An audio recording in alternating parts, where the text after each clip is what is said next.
اللہ اللہ اللہ اللہ اللہ اللہ اللہ اللہ الحمد للہ رب العالمین والصلاة والسلام علی حبیبہ محمد وآلہ وصحبہ اجمعین۔ اعوذ باللہ من الشیطان الرجیم، بسم اللہ الرحمن الرحیم۔ ارأیت الذی ینہی عبدا اذا صلی، ارأیت ان کان علی الہدی او امر بالتقوی، ارأیت ان کذب وتولی، الم یعلم بأن اللہ یری، کلا لئن لم ینتہ لنسفعا بالناصیۃ ناصیۃ کاذبۃ خاطئہ، فلیدع نادیہ سندع الزبانیہ، کلا لا تطعہ واسجد واقترب۔ اللہم سبحانک لا علم لنا الا ما علمتنا انک انت العلیم الحکیم۔ مولایا صلی وسلم دائما ابدا علی حبیبک خیر الخلق کلہم، رب اشرح لی صدری ویسر لی امری واحلل عقدۃ من لسانی یفقہوا قولی، رب زدنی علما۔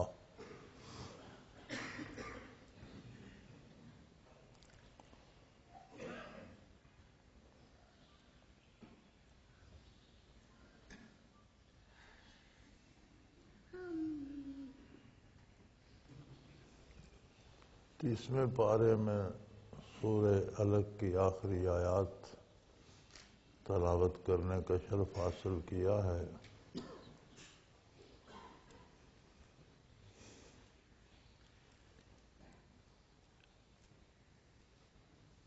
انسان جب ہوش سنبھالتا ہے تو بعدم واپسی ہر شخص کا کوئی نہ کوئی ٹارگٹ ہوتا ہے، کوئی نہ کوئی منزل ہوتی رہتی ہے، اور وہ ساری عمر محنت اور کوشش کرتا رہتا ہے کہ اپنی منزل کو پائے، اپنا ٹارگٹ اچیو کرے۔ یہ الگ بات کہ کس کا ٹارگٹ کیا ہے، کس نے اپنے لیے منزل کیا مقرر کی ہے۔ ہر منزل کے حصول کے طریقے اپنے ہوتے ہیں، اصول اپنے ہوتے ہیں، محنت اپنی ہوتی ہے، خاص طرح کی محنت کرنی پڑتی ہے۔ کوئی انجینئر بننا چاہتا ہے تو اسے اور طرح سے محنت کرنی پڑتی ہے، کوئی ڈاکٹر بننا چاہتا ہے تو اسے اور مضامین پڑھنا پڑتے ہیں، کوئی سیاست کرتا ہے تو اور طرح کی محنت ہوتی ہے، کوئی دولت چاہتا ہے تو اور طرح کی محنت ہوتی ہے۔ بہرحال ہر آدمی کوئی منزل مقرر کرتا ہے، اس کی طرف چلتا ہے۔ بڑے خوش نصیب ہوتے ہیں وہ لوگ جو اپنی منزل آخرت کی کامیابی کو مقرر کر لیتے ہیں۔ یہ بڑی عجیب بات ہے کہ جب ہم دنیا کو منزل مقرر کرتے ہیں، اقتدار کو مقرر کرتے ہیں، دولت کو منزل بناتے ہیں، تو عموماً آخرت ضائع کر بیٹھتے ہیں۔ دنیا کی کسی نعمت کو آپ اپنا زندگی کا ماحصل سمجھ لیں تو عموماً ہوتا یہ ہے کہ آخرت اس میں تباہ ہو جاتی ہے، لیکن آخرت کو منزل بنائیں تو دنیا بھی سنورتی ہے۔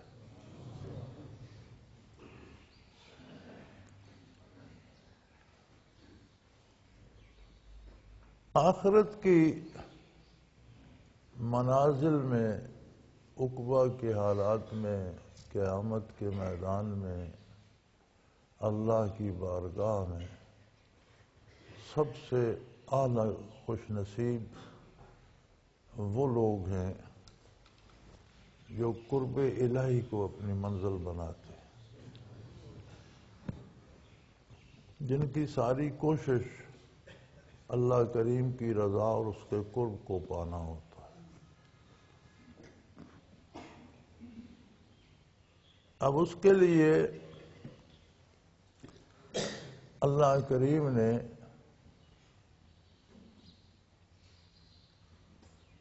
تین طریقے بتائے ہیں۔ پہلا قاعدہ جو ہے اس پر ذرا زیادہ بحث فرمائی ہے، اس لیے کہ وہ انتہائی ضروری ہے۔ عموماً ہوتا یہ ہے کہ اس راہ کے مسافر اس پہ کم توجہ دیتے ہیں۔ یہ بڑی عجیب بات ہے کہ منزل تو قرب الہی ہوتا ہے، لیکن یہ جو پہلی شک ہے اس پہ توجہ کم ہوتی ہے۔ پہلی شک ہے اللہ کی نافرمانی سے اور اللہ کے نافرمانوں سے دور رہنا۔ اللہ کی نافرمانی خود بھی نہ کرے اور جو کرتے ہیں ان سے دور رہے، یہ پہلی شک ہے اس کی۔ اور اس پہلی شک پہ عموماً توجہ کم ہوتی ہے۔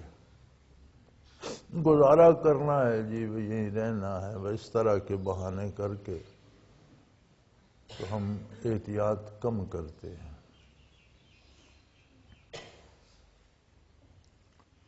دوسری شک ہے اس کی وسجد، اطاعت الہی اور عبادات میں سب سے اعلیٰ حالت اور اللہ کے قریب تر جو مقام ہے وہ سجدہ ہے۔ کوئی نیک کام آپ کرتے ہیں وہ عبادت ہے، جہاں بھی سنت کا اتباع کرتے ہیں عبادت ہے۔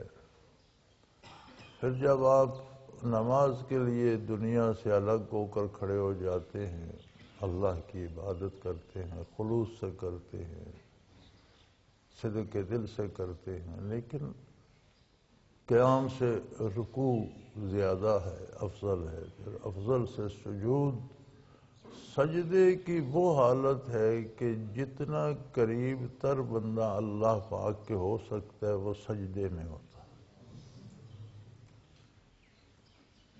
اس راہ کا دوسرا کام یہ وسجد، زندگی اس طرح گزارو گویا تم ہمہ وقت سجدہ کر رہے، یعنی پورے خلوص، پوری طلب، پوری احتیاط، پوری محنت سے پورا مجاہدہ کرو۔ وقترب، اور اللہ کا قرب حاصل کرتے رہو۔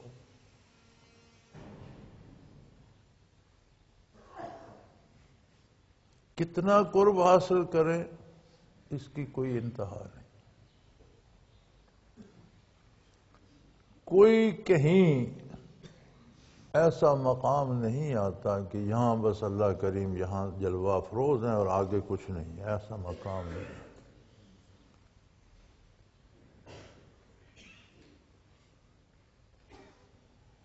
سب سے اعلیٰ نوع انسانی میں انبیاء علیہ الصلوۃ والسلام ہیں، اللہ کے رسول، اللہ کے پیغمبر، اللہ کے نبی، ساری تخلیق باری میں افضل ترین ہستیاں ہیں۔ حضور آقا نامدار صلی اللہ علیہ وآلہ آلہ وسلم تمام انبیاء کے بھی امام ہیں، تمام نبیوں کے بھی نبی ہیں، تمام رسولوں کے بھی رسول ہیں، امام المرسلین۔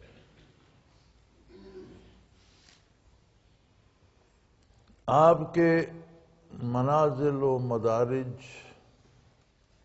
آپ جانیں، آپ کا پروردگار جانے، کوئی تیسری ہستی اس کا علم نہیں رکھتی۔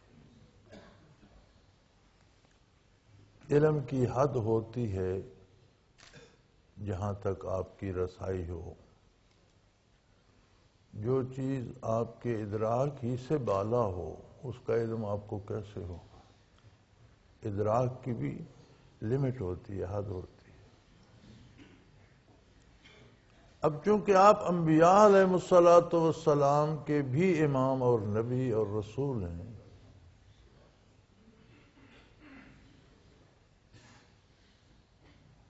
تو انبیاء بھی آپ کے مقامات کی انتہا کو نہیں پا سکتے، چونکہ آپ ان کے بھی امام ہیں۔ ان کے ادراک سے آپ کے منازل بالا تر ہیں۔ ما و شما کی وہ حیثیت کیا ہے؟ اس کے باوجود زندگی کا ہر لمحہ حضور اکرم صلی اللہ علیہ وسلم کو بھی قرب الہی میں ترقی نصیب ہوتی ہے۔ وقترب اور قرب حاصل، آپ کے منازل بلند ہوتے رہے۔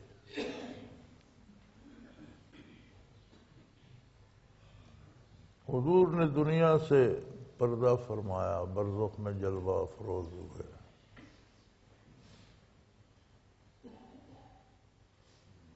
آپ کا لایا ہوا دین، آپ کے بتایا ہوا کلمہ طیبہ، آپ کا بتایا ہوا طریقے اذان ہی دیکھ لو، دن کا کوئی لمحہ ایسا نہیں کہ زمین پر اذانیں نہ ہو رہی، کوئی لمحہ۔ آپ گلوب سامنے رکھ لیں، دنیا کا نقشہ سامنے رکھ لیں، سورج کے سفر، طلوع و غروب کا اندازہ کریں تو کہیں مغرب ہو رہی ہے، کہیں فجر ہو رہی ہے، کہیں ظہر ہو رہی ہے، کہیں عصر ہو رہی ہے، کہیں عشاء ہو رہی ہے، یعنی کوئی لمحہ ایسا نہیں کہ روئے زمین کے کسی نہ کسی گوشے میں اذانیں بلند نہ ہو رہی، کوئی لمحہ ایسا نہیں کہ اللہ کے بندے سر بسجود نہ ہو۔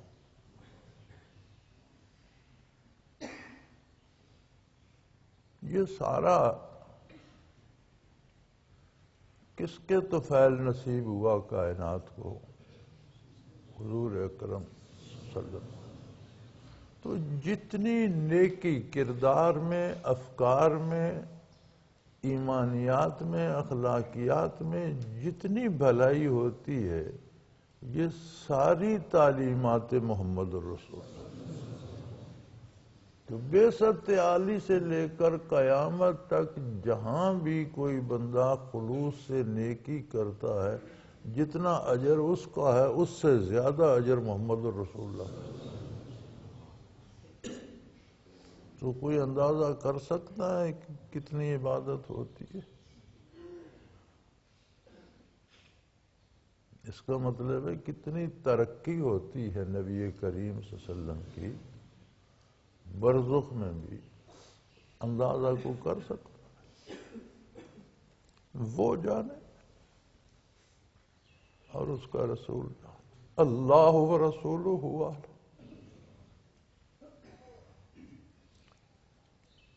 میدان حشر میں حدیث شریف کا مفہوم ہے کہ لوگ آدم علیہ السلام کے پاس جائیں گے، یقیناً یہ وہ لوگ ہوں گے جو نجات والے ہوں گے، جو گرفتار بلا ہوں گے، ان کے پاس فرصت کا، انہیں ہوش کہاں ہو۔ اور گزارش یہ کریں گے کہ دعا کریں، بارگاہ الہی میں عرض کریں کہ یہ حساب کتاب ہو اور یہ عرصہ محشر ختم ہو، تو بڑا لمبا ہو گیا، اور اس میں کھڑا رہنا تو آسان۔ یہ تو وہ لوگ ہوں گے جو نجات یافتہ ہوں، وہ عذر فرمائیں گے، میں اس لمبی بحث میں نہیں جاتا۔ مختلف اولو العزم انبیاء کی خدمت میں جائیں گے، بالآخر حضور نبی کریم صلی اللہ علیہ وسلم کی خدمت میں پہنچیں گے، سب معذرت کریں گے۔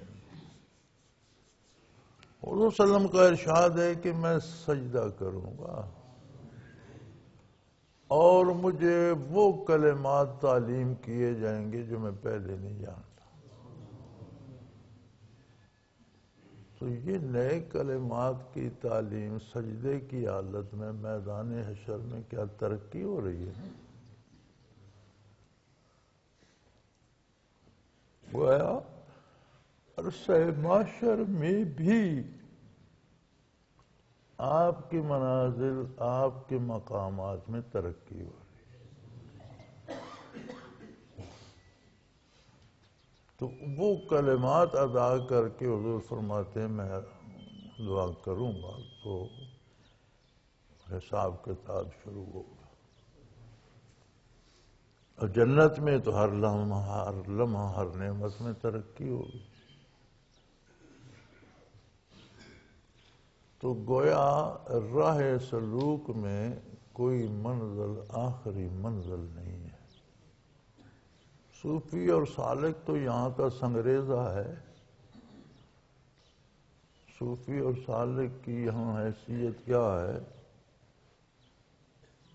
یہی وہ راستہ ہے جو اتباع محمد الرسول اللہ صلی اللہ علیہ وسلم سے نصیب ہوتا ہے، اور یہی وہ منزل ہے جسے زندگی کا حاصل سمجھ کر اپنی منزل بنانا چاہیے. ہاں شاید مجھے باتوں میں یاد نہ رہے، اس آیت میں سجدہ واجب ہے پڑھنے والے پر بھی اور سننے والوں پر بھی. تو ایک سجدہ کر لیجئے گا. یہ آیت سجدہ کی. قرآن کریم میں حنفیوں کے نزدیک 14 آیات ایسی ہیں جن کے پڑھنے سننے سے سجدہ واجب ہو جاتا ہے، اور شافعیہ کے نزدیک 15 آیات ایسی ہیں جن کے سننے یا پڑھنے سے سجدہ واجب ہو جاتا ہے. ایک مجلس میں کتنی بار دہراتے رہیں سجدہ ایک ہی واجب ہوتا. دوسری مجلس میں پھر اگر پڑھیں گے تو پھر سجدہ واجب ہو جائے گا. تو جتنے حضرات، خواتین، بہن بھائی، بیٹے بیٹیاں، بزرگ سن رہے ہیں، ایک سجدہ سب پر واجب ہے. سجدہ کر لیجئے گا. اس کا حکم دیا گیا ہے. قرآن سے جو حکم ثابت ہوتا ہے وہ واجب ہوتا ہے، فرض ہوتا ہے. وقترب، اللہ کا قرب حاصل کر، یہ حکم ہے. کیسے ہوگا؟ وسجد، اس کا طریقہ ہے. جس خلوص اور تذلل اور عاجزی سے سجدہ کرتا ہے، دنیا کا، زندگی کا ہر کام قرب الہی کی خاطر، رضائے الہی کی خاطر اسی خلوص اور عاجزی سے کر. پرہیز اوپر بڑی طویل بتائی کیونکہ عموماً اس میں بد پرہیزی ہوتی ہے. تو فرمایا ارأیت الذی ینہا عبدا اذا صلی. نبی علیہ الصلوۃ والسلام نماز ادا فرمانے جاتے تھے بیت اللہ شریف میں، حرم میں، اور ابو جہل روکنے کی کوشش کرتا تھا. تو اس ضمن میں یہ آیہ کریمہ کا شان نزول تو وہ ہے، لیکن مفہوم بہت وسیع ہے کہ جہاں بھی کوئی اللہ کی اطاعت یا نبی صلی اللہ علیہ وسلم کے اتباع سے روکے، اس سے بچو. دیکھا تم نے اس کو جو میرے بندے کو جب وہ میری عبادت کرتا ہے تو رکاوٹ ڈالتا ہے، منع کرتا ہے. پھر آگے فرماتے ہیں ارأیت الذی، ارأیت ان کذب وتولی، ارأیت ان کان علی الہدی. بندے کو شک گزرتا ہے کہ یہ روکنے والا بھی شاید اس سے کوئی بہتر بات جانتا ہو. تو اللہ کریم فرماتے ہیں دیکھو اگر یہ نیکی ہدایت پر یا اگر اس کے پاس اس سے بہتر بات ہوتی او ہمارا بالتقویٰ تو یہ اور خلوص سے اطاعت کرنے کا حکم دیتا. یہ تو اطاعت سے روک رہا. یہ سوچنا کہ جو منع کر رہا ہے اس کے پاس کوئی بہتر متبادل ہوگا، فرمایا یہ سوچ ہی غلط ہے. اس کے پاس بہتر متبادل ہوتا تو روکتا نہیں، اس کام کو مزید بہتر کرنے کا مشورہ دیتا. یہ بہتر کرنے کا مشورہ تو نہیں دے رہا، یہ تو سرے سے منع کر رہا. لہذا اس کا دامن اچھائی سے خالی ہے.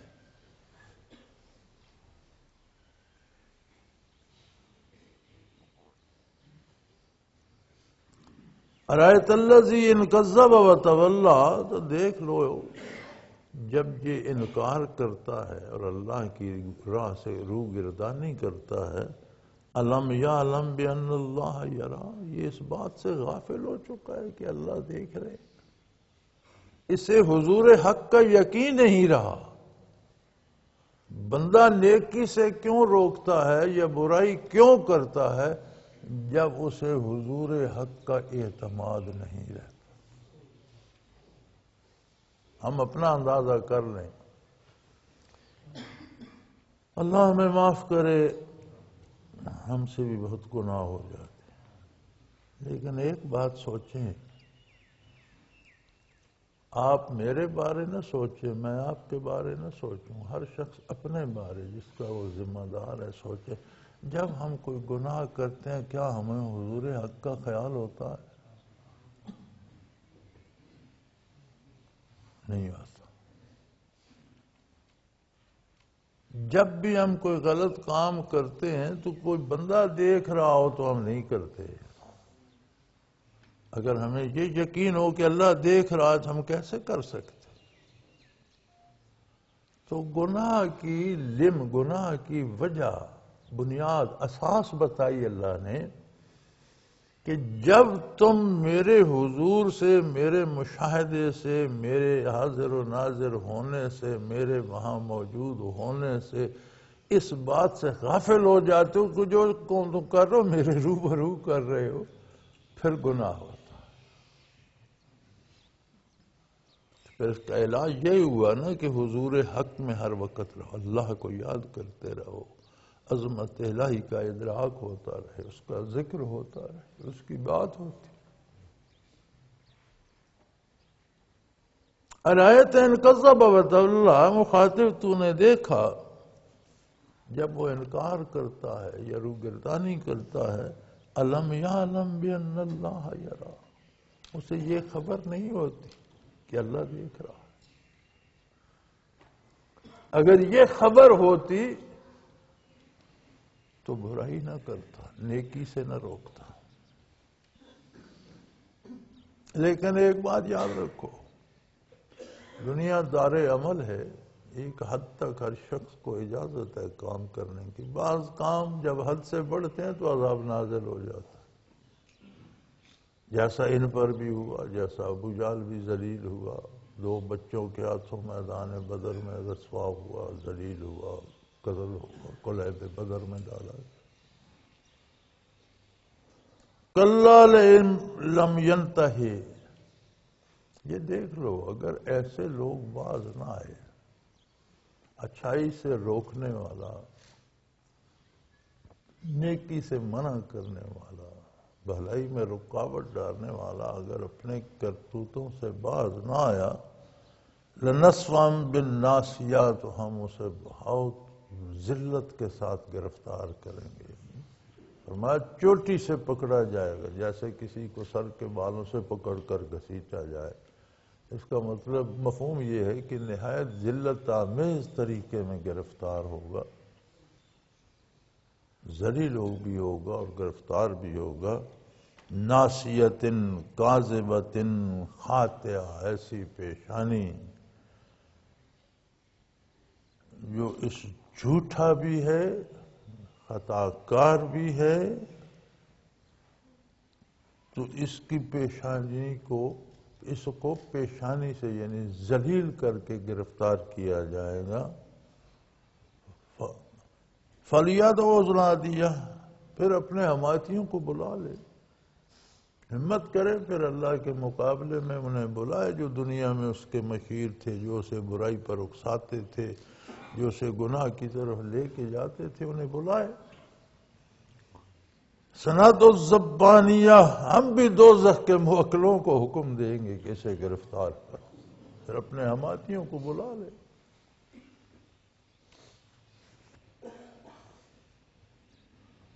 پھر ارشاد ہوتا ہے کَلَّا لَا تُطِعْهُ، ہرگز کبھی بھی ایسے بندے کی بات نہ مان جو نیکی سے روکتا ہو، کبھی بھی کسی حال میں بھی اس کی بات نہ مان۔ کیا کرو؟ وَاسْجُدْ، اللہ کی اطاعت اس خلوص سے کرو جیسے ہر وقت تم سجدے میں ہو، جو کام کرتے ہو، جو بات کرتے ہو، وہ حدود اطاعت الہی اتباع محمد الرسول اللہ میں ہو، اور اس خلوص سے ہو جیسے تم سجدہ کرتے ہو۔ مقصد رکھو وقترب قرب الہی،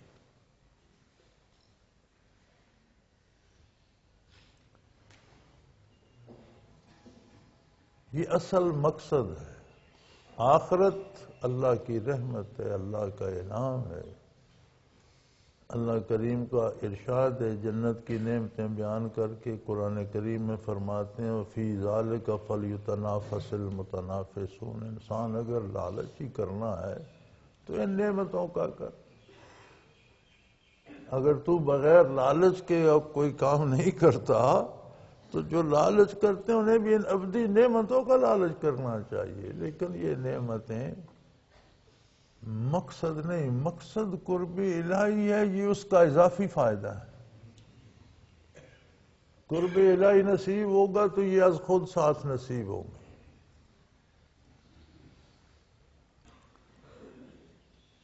بات سمجھ میں یوں آتی ہے کہ انسان کے ہوش سنبھالنے سے لے کر موت تک اس کی منزل قرب الہی ہونا چاہیے، اسے زندگی نارمل گزارنی ہے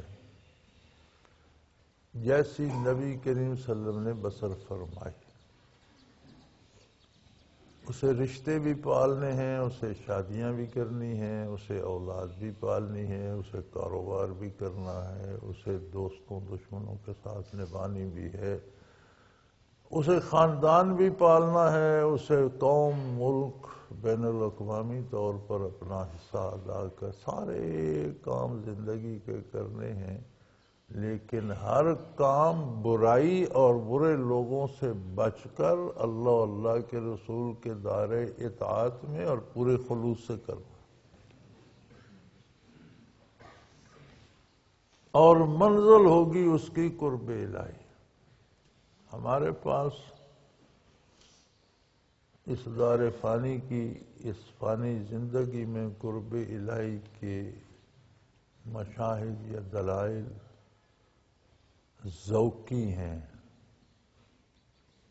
دلیل ذوقی اسے کہتے ہیں جو محسوس تو کی جا سکتی ہے، لکھی پڑھی نہیں جا سکتی، بیان نہیں کی جا سکتی، یعنی کیفیات کو دلیل ذوقی کہتے ہیں۔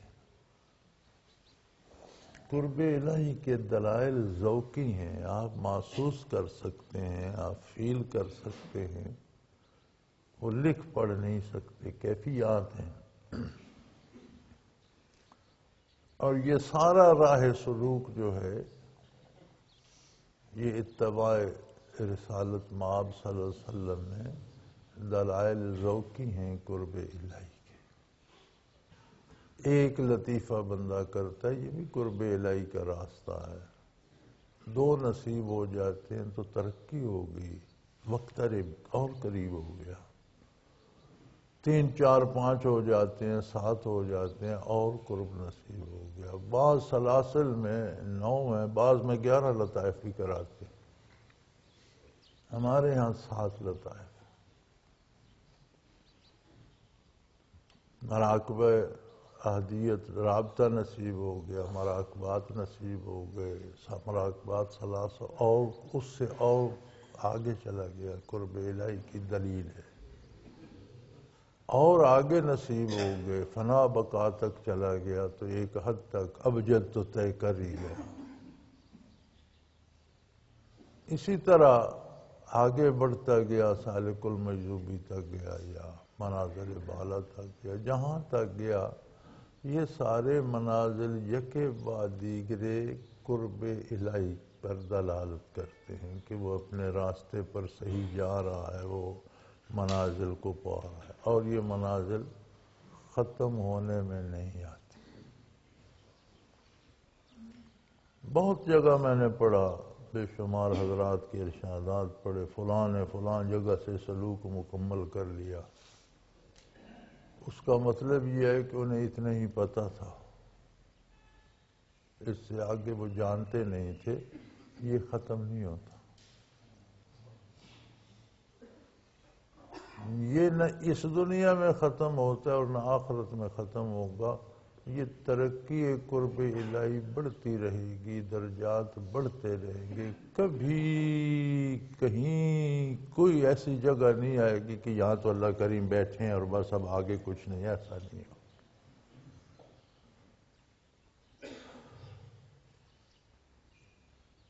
سلوک ختم ہونے کا مطلب تو یہ ہے نا کہ بس جی اللہ کی بارگاہ میں اب آگے کچھ، آگے اللہ ہی اللہ ہے، ایسی جگہ کوئی نہیں۔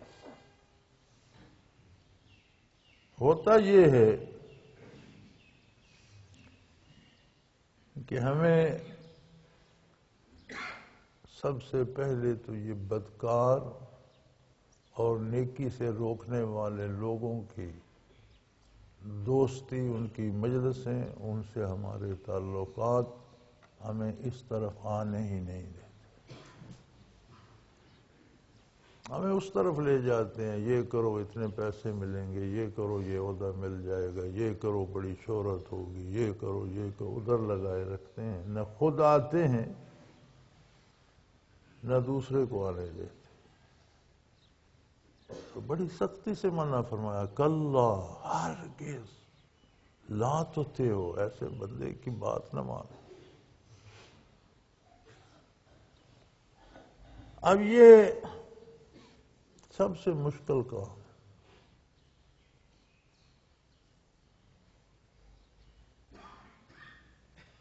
اللہ کریم کی عطا سے جو بات میں سمجھتا ہوں، اللہ نے جو شعور مجھے بخشا ہے، جتنا میں جانتا ہوں، میں یہ سمجھتا ہوں کہ یہ اپنی کنوکشن پہ ہوتا ہے کہ آپ کتنی سنجیدگی سے اس طرف آئے۔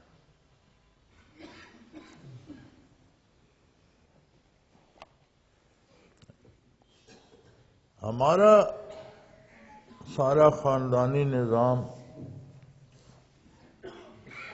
جہاں تک ہم جانتے ہیں، جہاں تک 2-3 نسلیں جنہیں ہم نے سنا، جن کے بارے سن کر جانتے ہیں، جو ہم سے پہلے گزر گئے، تو ہمارے اس علاقے میں یا کاشتکاری تھی یا فوجی ملازمت تھی۔ الحمدللہ نماز روزہ کرنے والا دینی خاندان رہا ہمارا ہمیشہ، اور دیہات میں عموماً دینداری زیادہ رہتی ہے، کیونکہ یہاں آلائشیں جو شہروں میں وہ ذرا کم ہوتی ہیں، لوگ زیادہ نماز روزہ کرتے ہیں، لیکن صوفی کوئی نہیں تھا، نہ اس کا ہمیں پتہ تھا۔ اللہ کریم نے توفیق بخشی، حضرت کا دامن تھاما، 60 برس ہونے کو ہیں،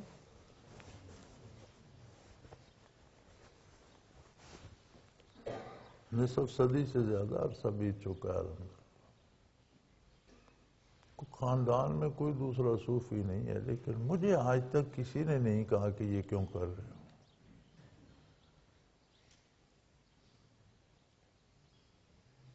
اللہ بہتر جانے کیوں نہیں کہا، لیکن میرا اندازہ ہے کہ ہمارا اپنی کنوکشن جو ہوتی ہے، جب ہم خود مضبوط ہوتے ہیں دوسرا نہیں روکتا،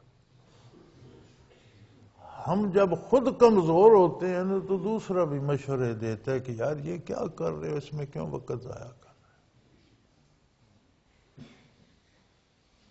تو بندہ جب طے کرے تو اس کا فیصلہ اتنا سالڈ ہونا چاہیے کہ جو روکنا چاہے وہ خود ہی محسوس کر لے کہ روکنے کا کوئی فائدہ نہیں۔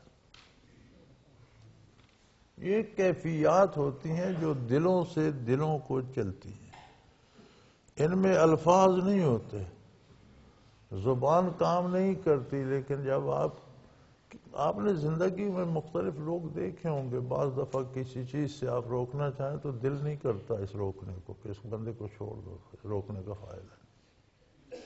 اگر آپ کے فیصلے میں اتنی جان ہو تو کوئی آپ کو منع نہیں کرتا، کوئی روکتا نہیں، کوئی یہ نہیں کہتا کہ یہ کیوں کر رہا ہے۔ اگر کوئی کہتا ہے، روکتا ہے، تو اس کا مطلب یہ ہے کہ ہمارا فیصلہ بنیادی طور پر کمزور ہے۔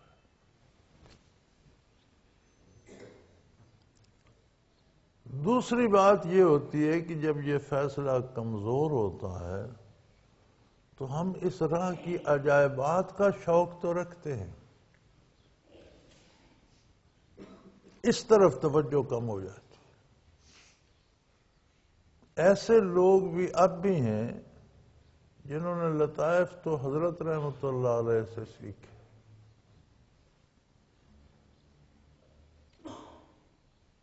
پون صدی ہو گئی ابھی لطائف ہی کر رہے ہیں، کبھی آ جاتے ہیں کبھی نہیں آتے۔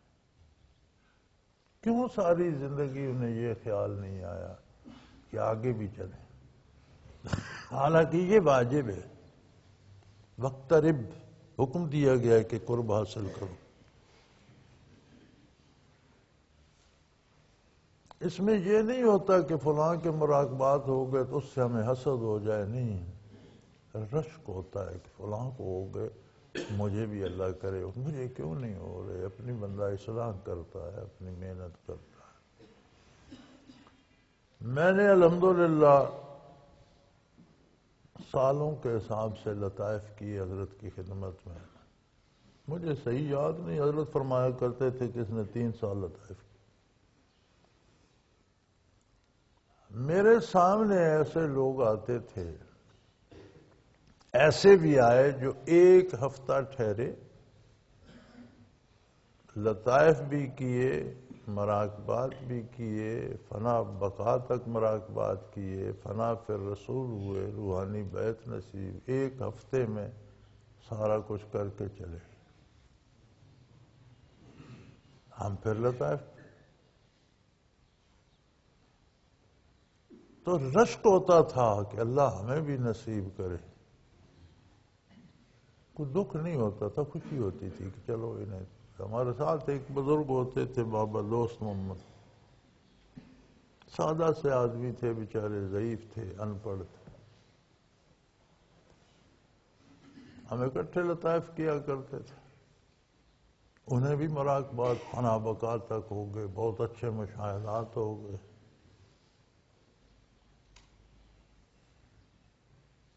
تو میں نے عرض کی حضرت میں اکیلا ذکر کرتا رہتا ہوں، بابا جی گھر سے تو فارغ ہیں، تو آپ انہیں اجازت دیں تو یہ کچھ عرصہ میرے ساتھ رہیں، سردیوں کا موسم تھا، ہم مل کر ذکر کیا کریں گے۔ تو حضرت رحمۃ اللہ علیہ نے فرمایا کہ یار تمہارا ہم سبق ہے یہ، اور تم اس سے مذاق تک کر لیتے تو ہنستے کھیلتے رہتے ہو، تو اگر یہ تمہیں ذکر کرائے گا تو پھر تو استاد کی عزت دینا پڑے گی، تو بے تکلفی میں تو وہ نہیں ہوتی۔ میں نے کہا جی وہ بے تکلفی تو گزر گئی، جب یہ ہمارے ہم سبق تھے تو ہم بے تکلف تھے، اب اللہ نے انہیں نوازا ہے تو اب ان سے تو بے تکلفی تو ویسے بھی نہیں ہو سکتی، اب تو احترام تو ویسے بھی کریں گے۔ تو سردیوں میں کئی مہینے میرے پاس رہے، میرے ساتھ حضرت نے مجھے ذکر کرایا کرتے تھے، تو ہمیں کوئی حسد نہیں ہوتا تھا، ہاں یہ خواہش ضرور ہوتی تھی۔ تو یہ خواہش واجب ہے کہ زور لگاؤ، آگے بڑھو، اور آگے حاصل کرو، اور حاصل کرو، اور حاصل کرو۔ ہماری توجہ جو شکایت مجھے ہے وہ یہ ہے کہ ہماری کشف مشاہدات کا تو ہمیں شوق ہوتا ہے، مراقبات کا، جو واجب ہے جس کی طلب وہ ہم بھول جاتے ہیں۔ جو ایک اضافی فائدہ ہے، کشف اللہ کا انعام ہے، اللہ کی دی ہوئی نعمت ہے، اور کوئی نہ کوئی صورت اس کی سب کو عطا ہو جاتی ہے، کسی کو کچھ چیز نظر آ جاتی ہے، کسی کو نظر نہیں آتی، وجدان ہو جاتا ہے، بات دل میں آ جاتی ہے، بات قطعی اور یقینی ہوتی ہے۔ ام موسیٰ رضی اللہ عنہا کو مشاہدہ نہیں ہوا تھا، اوحینا الی ام موسیٰ، بات ان کے دل میں آ گئی، اور اتنی مضبوط کہ انہوں نے بچہ دریا میں ڈال دیا۔ تو وجدان ہو جاتا ہے، کوئی نہ کوئی صورت بن جاتی ہے۔ کشف اللہ کا انعام ہے، اور اس کی ایک نہ ایک صورت یا مشاہدہ یا وجدان ہر صوفی کو نصیب ہوتی ہے، اور وجدان میں خطرہ کم ہوتا ہے، کشف میں غلطی لگنے کا اندیشہ زیادہ ہوتا ہے۔ پھر میں کئی دفعہ عرض کر چکا ہوں کہ کشف خود صاحب کشف کے لیے دلیل بن جاتا ہے جب وہ شریعت کے مطابق ہو، اور وہ بھی دلیل اتنی ہوتی ہے کہ اگر اس پر عمل نہ کرے تو ممکن ہے کوئی دنیاوی نقصان ہو جائے، دینی نقصان نہیں ہوتا، آخرت کا نقصان نہیں ہوتا۔ وہ کشف صرف نبی کا ہے جس کی ساری امت مکلف ہے، ولی کے کشف کا اس کے اپنے سوا دوسرا مکلف نہیں۔ اور اگر کوئی ایسا مانتا ہے تو وہ اس کو ولی نہیں، نبی مانتا ہے۔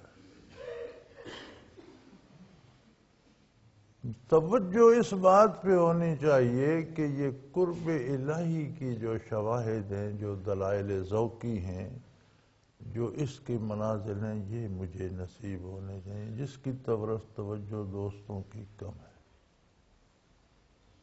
میرا یہ اندازہ ہے، مجھے یہ شکایت ہے، میں دیکھتا ہوں کسی کو مراقبات ثلاثہ کرائے ہیں، کب کرائے ہیں جی؟ 12 سال ہو گئے۔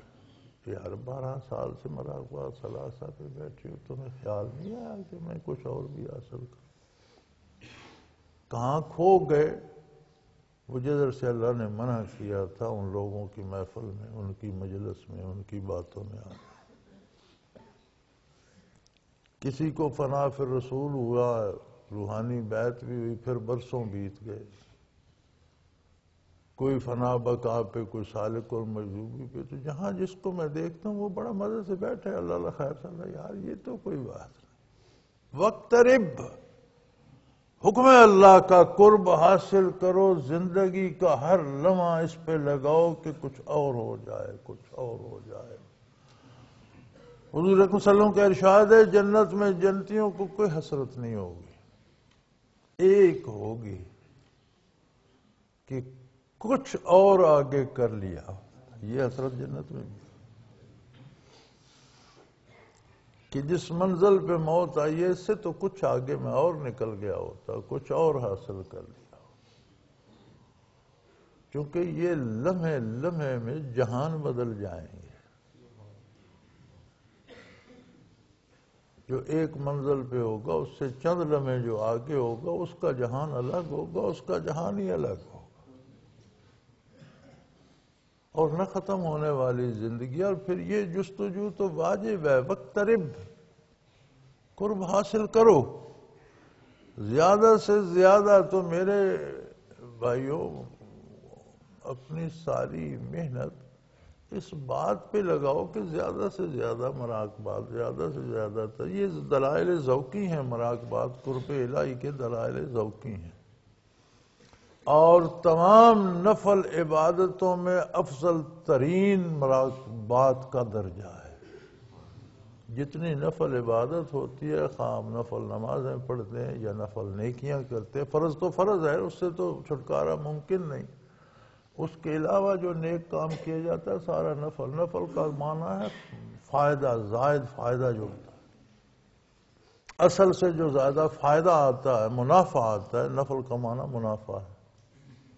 تو نوافل میں سب سے اعلیٰ درجہ مراقبات کا ہے، اعلیٰ درجے کے نوافل ہیں، اور آگے حاصل کرو، اور آگے حاصل کرو۔ اللہ نے حکم دیا ہے وَاسْجُدْ وَاقْتَرِب، کردار کو ایسا کر لو گویا تم ہر وقت سر پر سجود ہو. یہ ترقی کا راستہ ہے، اور ترقی کرو، آگے بڑھو، اور قرب حاصل کرو، اور قرب حاصل کرو، اور قرب حاصل کرو. اللہ عطا کرنے والا ہے. جو وہ عطا کرتا ہے اس پہ کسی انسان کا کوئی بس نہیں ہے کہ وہ اسے کم کر دے یا زیادہ کر دے. وہ اس کی اپنی مرضی، اس کا اپنا نظام ہے.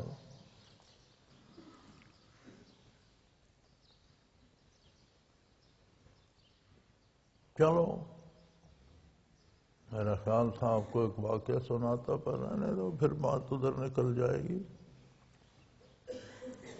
ہوتا مجھے اس بات سے دکھ ہوتا ہے کہ ساتھی ایک مراقبے پہ بیٹھ کیوں رہتے، آگے کیوں نہیں جاتے. یہ زمانے سدا نہیں رہتے. حضرت رحمت اللہ تعالی علیہ نے ہمیں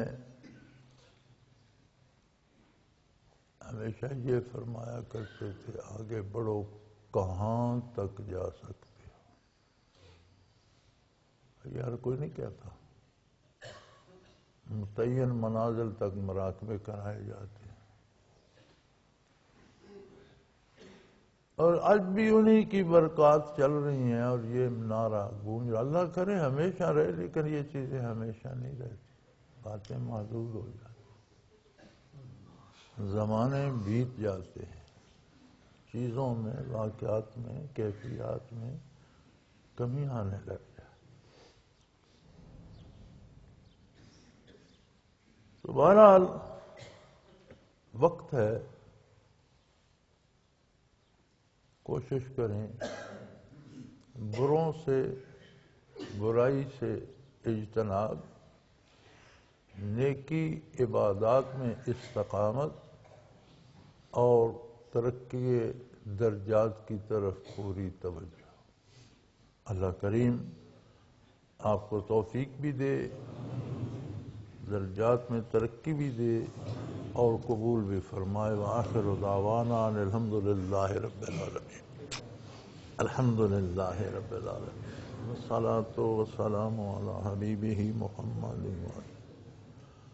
اللهم ربنا لا تقتلنا بغضبك ولا تهلكنا بعذابك واعف عنا قبل ذلك. اللهم ربنا لا تسلط علينا من لا يرحمنا. أنت ولينا في سفرنا وحضرنا في مالنا وأهلنا.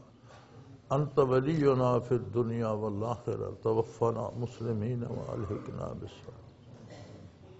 اللهم ربنا وفقنا لما تحب وترضى. اللهم ربنا وفقنا لما تحب وترضى. اللهم ربنا وفقنا لما تحب وترضى واجعل آخرتنا خير من الأولى.